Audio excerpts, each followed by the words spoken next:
Hello everyone, welcome to psy generation. आज हम लोग ग्लोसरी सेशन ऑफ सिसरेली के बारे में बात कर रहे हैं। सिसरेली एक बहुत ज़्यादा इंपॉर्टेंट बुक है और इसका जो ग्लोसरी सेशन है इससे रिलेटेड बहुत सारे क्वेश्चन नेट के एग्जाम में पूछे ही जाते हैं। और ये केवल ना आपको नेट के एग्जाम में हेल्प करेगा बल्कि शॉर्ट टर्म्स ऑफ साइकोलॉजी के जो शॉर्ट टर्म्स हैं उनको भी समझने में हेल्प करेगा। बहुत बड़ी बड़ी थ्योरीज है साइकोलॉजी में। इस ग्लोसरी सेशन में उन सारी थ्योरीज के जो इंपॉर्टेंट टर्म्स हैं उनको डिस्कस किया गया है। इससे पहले भी मैंने ग्लोसरी सेशन ऑफ सिसरेली से रिलेटेड बहुत सारे वीडियोस बना के रखे हैं। इसमें हम लोग एफ अल्फाबेट से रिलेटेड टॉपिक्स को डिस्कस कर रहे हैं। तो वीडियो को शुरू करते हैं। Let's get started. सबसे पहले बात करते हैं फेशियल फीडबैक हाइपोथेसिस की। Facial feedback hypothesis, theory of emotion that assumes that facial expressions provide feedback to the brain concerning the emotion being expressed, which in turn causes and intensifies the emotion. Theory of emotion that assumes the facial expression provide feedback to the brain concerning the emotion being expressed.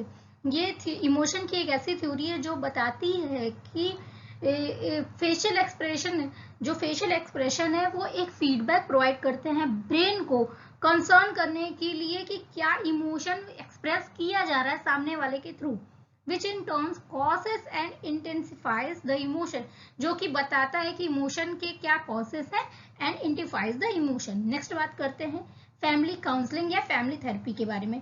A form of a group therapy in which family members meet together with a counselor or therapist to resolve the problems that affect the entire family. एक पूरी family का same problem जिसको resolve करने के लिए पूरी family के members मिलते हैं, किससे?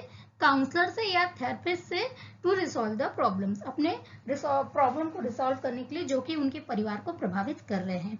Fertilisation, the union of ovum and sperm, union of ovum and sperm को फर्टिलाइजेशन कहा जाता है। Fetal alcohol syndrome FAS, the physical and mental deficits caused by consumption of alcohol during pregnancy. Fetal alcohol syndrome, शायद आप लोगों ने इसके बारे में सुना होगा। जब माता द्वारा प्रेगनेंसी के दौरान अल्कोहल लिया जाता है, शराब पी जाती है during pregnancy, consumption of alcohol इसमें साफ लिखा है। तो फीटल अल्कोहल सिंड्रोम बच्चे में ये सिंड्रोम होने के चांसेस बहुत ज्यादा होते हैं, इसे ही फीटल अल्कोहल सिंड्रोम कहा जाता है। नेक्स्ट बात करते हैं फीटल पीरियड की।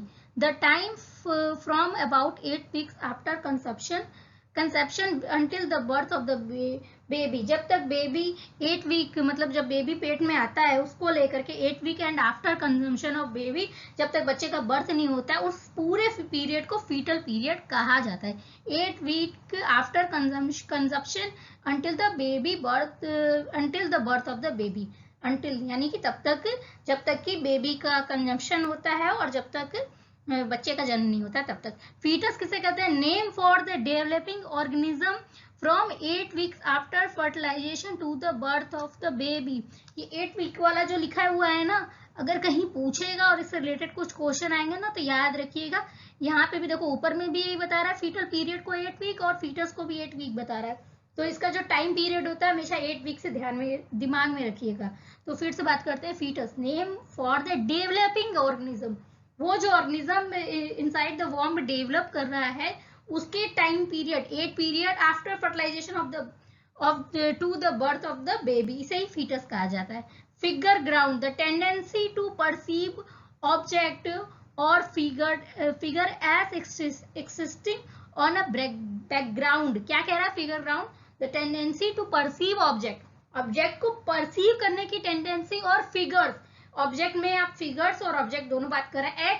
As existing on a background, और as existing on a background, जो कि बैकग्राउंड में पहले से ही एग्जिस्ट करता है। तो टेंडेंसी टू परसीव ऑब्जेक्ट, किसी भी ऑब्जेक्ट और फिगर को परसीव करना कि जैसे वो पहले से ही बैकग्राउंड में बना हुआ है या फॉर्म है, ये टेंडेंसी होती है। तो फिगर ग्राउंड इसे ही कहा जाता है। नेक्स्ट बात करते हैं 5 फैक्टर मॉडल, बिग 5, ये सबको पता होगा, पर्सनैलिटी का मॉडल है। Model of personality traits that describe 5 basic trait dimensions.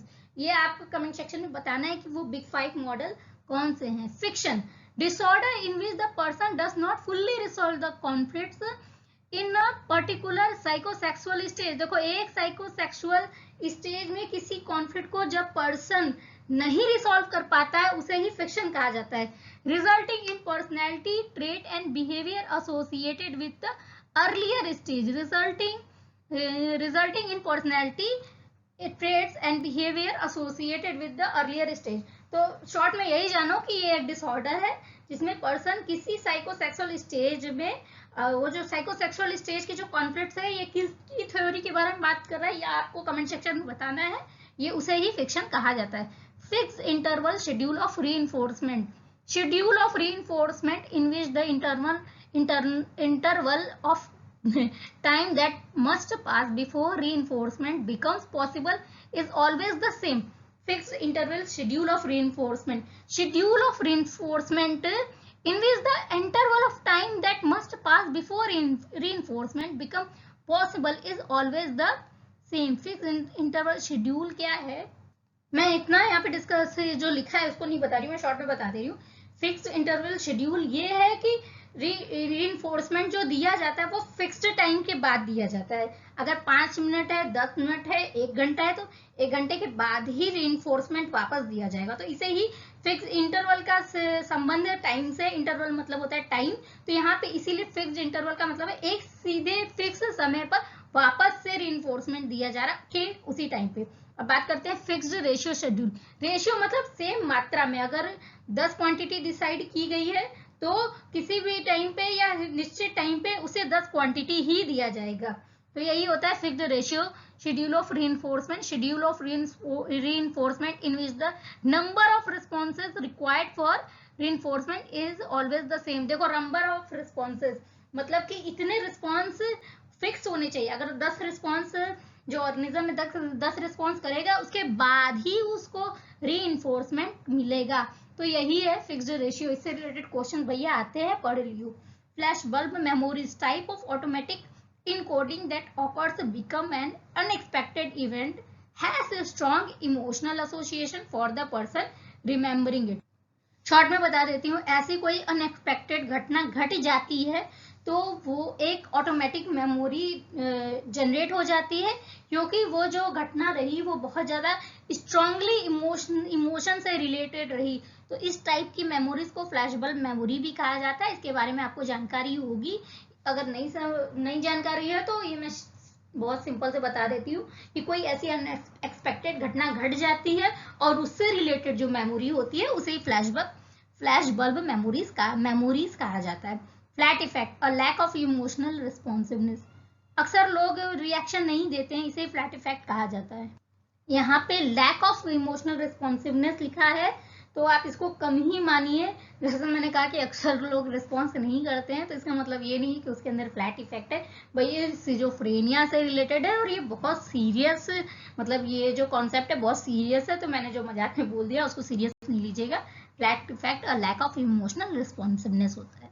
Next बात करते हैं flooding, technique for treating phobias and other stress disorder in which the person is repeatedly and intensively exposed to the fear-provoking situation or object and prevented from making the usual avoidance or escape response. तो यही होता है फ्लूडिंग. तो फ्लूडिंग का simple सा मैं बताऊं, इसको स्ट्रेस और फोबिया को ठीक करने के लिए, ये जो टेक्निक है इसको स्ट्रेस और फोबिया को जैसा मैंने लिखा भी है ट्रीट करने के लिए यूज किया जाता है. इसमें क्या किया जाता है, पर्सन को जिस भी सिचुएशन से, जिस भी एनिमल से या जिस भी चीज से डर लगता है उसके सामने उसको डायरेक्टली एक्सपोज कर दिया जाता है. पर्सन को उसको फेस करना होता है. तो जब पर्सन इसको डायरेक्टली फेस, याद रखिएगा ये सारी चीजें ना कंट्रोल कंडीशन में होती है और एक्सपर्ट के साथ सामने होती है. तो इसे ही अगर आपको खतरों के खिलाड़ी या इस तरह के कोई भी सीरियल्स याद है तो आपने देखा होगा कुछ लोग बहुत पानी से कुछ ज्यादा ही डरते हैं, कुछ जानवरों से डरते हैं. तो वो लोग जो फेस करते हैं, जो डर फेस करते हैं ना, उसे ही फ्लूडिंग कहा जाता है. तो ये जो मैंने एग्जांपल दिया है इसको फ्लूडिंग से रिलेट कर लीजिएगा तो आपको ये अच्छे से दिमाग में बैठ जाएगा. Foot in the door techniques, asking for a small commitment and after gaining compliance asking for a bigger commitment. इससे रिलेटेड वीडियो बना हुआ है, चेक कर लियो। Forensic psychology, area of psychology concerned with people in the legal system, including psychological assessment of criminals, jury selection and expert witnessing।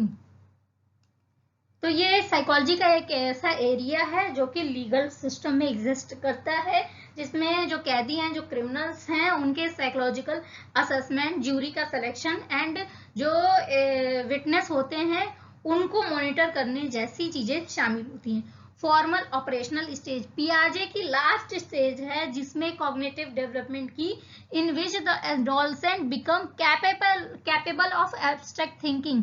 तो ये simple सी line है कि formal stage में जो एडोलसेंट होता है वो एब्स्ट्रैक्ट थिंकिंग करने लायक हो जाता है, या उसके अंदर ये क्वालिटीज क्रिएट हो जाती हैं, जनरेट हो जाती हैं, या वो इतना केपेबल हो पाता है कि वो एब्स्ट्रैक्ट थिंकिंग कर पाता है। Free association, a psychoanalytic technique in which a patient was encouraged to talk about anything that came to mind without fear of negative evaluation।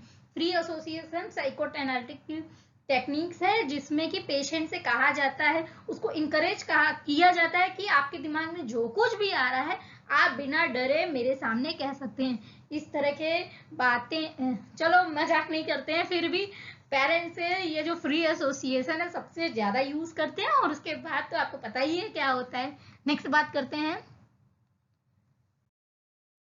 Free floating anxiety, anxiety that is unrelated to any specific and known causes.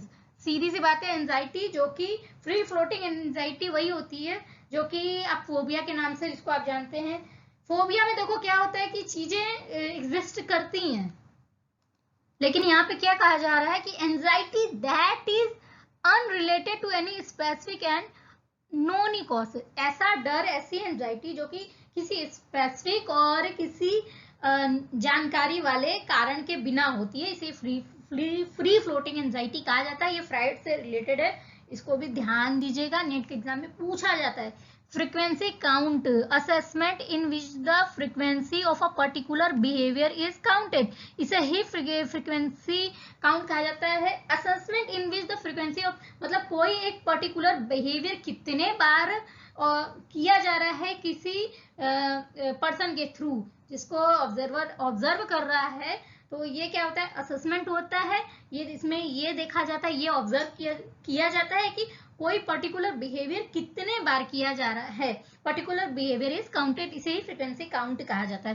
Frequency distribution, a table or graph that shows how often different numbers or score appear in particular set of score। ये एक experiment है जिसमें जो हम लोग, आप लोगों ने किया है कि नहीं, मैंने तो ये किया है, जिसमें विंडो पर जो एग्जामिनी होता है, जिसका जो रिसर्च में इन्वॉल्व होता है या जिसके ऊपर रिसर्च किया जाता है, या आप कह सकते हैं सब्जेक्ट, उससे पूछा जाता है कि तुमने ये नंबर, ये जो विंडो है, इसमें कितने बार देखा।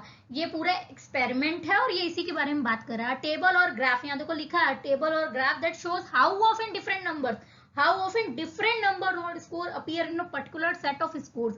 मतलब एक पर्टिकुलर सेट ऑफ स्कोर्स में वो अलग अलग वो जो नंबर जिसके बारे में वो डिस्कस कर रहा है वो कितने बार एक्सपोज हुए, कितने बार आए। Frequency theory, theory of pitch, भाई ये इंपॉर्टेंट क्वेश्चन है, ये नेट के एग्जाम में आता है, अच्छे से पढ़ लियो। Frequency theory, frequency theory, theory of pitch that states that pitch is related to the speed of vibration in the basilar membrane. ये बहुत इंपॉर्टेंट क्वेश्चन है, नेट के एग्जाम में आता है, इसको ध्यान से समझिएगा। Frontal lobe, area of the brain located in the front and top responsible for higher mental process and decision making as well as production of fluent speech। तो हमेशा याद रखिएगा फ्लुएंट स्पीच के लिए फ्रंटल लोब ही responsible होता है। ये question भी नेट के एग्जाम में पूछा जाता है, इसको भूलिएगा नहीं। इसलिए मैंने शुरुआत में ही कहा कि ये जो ग्लोसरी सेशन है ना, इससे रिलेटेड बहुत सारे क्वेश्चन नेट के एग्जाम में पूछे जाते हैं। तो ये वाला जो वीडियो है ना, इसको पूरा देखिएगा। देखिए 14 मिनट्स हो चुके हैं, लेकिन इसको स्किप मत करिएगा, इसको पूरा देखिएगा क्योंकि इससे रिलेटेड क्वेश्चंस आते ही हैं। Frustration, the psychological experience produced by the blocking of a desired goal और fulfilment of a perceived need. Frustration, the psychological experience, ये देखो इसको क्या कह रहा है फ्रस्ट्रेशन को, ये साइकोलॉजिकल एक्सपीरियंस है जो कि प्रोड्यूस होता है कब, जब आप अपने डिजायर्ड गोल को अचीव नहीं कर पाते हैं, तो ये एक साइकोलॉजिकल एक्सपीरियंस है जो कि पर्सन फील करता है। सो आज के लिए इतना ही, फिर मिलेंगे नेक्स्ट वीडियो में ग्लोसरी सेशन ऑफ सिसरेली के साथ। अगर आप और वीडियो चाहते हैं सिसरेली के ग्लोसरी सेशन से रिलेटेड तो कमेंट में जाकर के कमेंट कर दीजिएगा यस, और मैंने जो क्वेश्चंस पूछे हैं इसके दौरान उसको भी कमेंट करना मत भूलिएगा। सो किसी भी क्वेरीज के लिए हमें मेल करिए, कमेंट सेक्शन में जाकर के कमेंट करिए, चैनल को लाइक करिए, चैनल को सब्सक्राइब करिए और शेयर करिए। टिल देन खुश रहिए, स्वस्थ रहिए और मस्त रहिए।